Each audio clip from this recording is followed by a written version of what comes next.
सर्दियों में सुई गैस की अदम दस्तयाबी के बाइस गर्म पानी की सहूलत तो नापैद होती जा रही है, लेकिन सोलर वाटर हीटर शहरियों की ये मुश्किल दूर करने की सलाहियत रखता है। ये सोलर वाटर हीटर किस तरह से काम करता है, लाहौर से हुमा भट्ट की रिपोर्ट है, देखिए।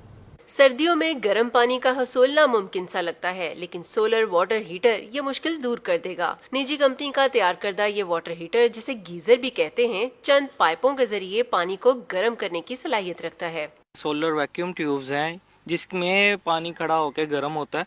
और इसका यही फिनोमिना होता है कि जैसे ही पानी गर्म हो रहा होता है तो उसकी डेंसिटी कम हो जाती है और ठंडा पानी जो होता है उसकी डेंसिटी हाई होती है, जिसकी वजह से जो गर्म पानी होता है वो ऑटोमेटिकली टैंक में स्टोर हो जाता है ऊपर वाली सतह पे, और जैसे ही ठंडा पानी डेंसिटी में ज़्यादा होता है तो वो नीचे आ जाता है। वाटर टैंक से मुंसलिक ये गीजर सूरज की शुआओं के जरिए पानी गर्म रखता है। पानी का दर्जा हरारत कंट्रोल बोर्ड पर चेक किया जा सकता है और मोबाइल एप्लीकेशन